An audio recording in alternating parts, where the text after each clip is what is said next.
Yeah, memory processes. Very few students know how their memory works or how the human memory works. Well, I'll give you just a quick overview of how memory processes work. Now, the first thing to note is memory is not a thing, it's not an object. You can't hold it, you feel it, and so on. Memory is a process the brain uses. It's a skill that can be developed. Some students have the skill of memorizing, very poorly developed. Others, top performers, have their memory skills better improved, better functioning. They learn those memory skills either accidentally or they were taught it or they learned about it in a book or so on.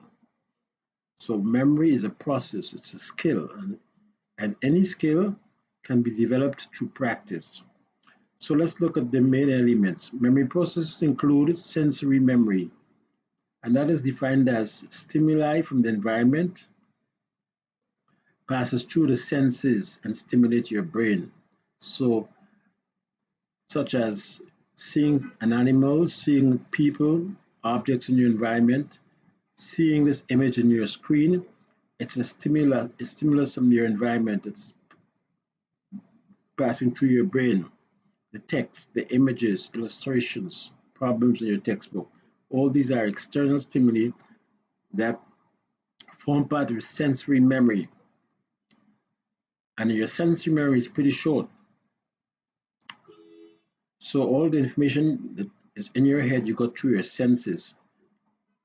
When you use all of your senses to learn, you are more likely to recall that information because it will be transferred to short-term memory, which holds information for seconds, and it requires you to consciously pay attention to what your senses are taking in so that you can perform an immediate task.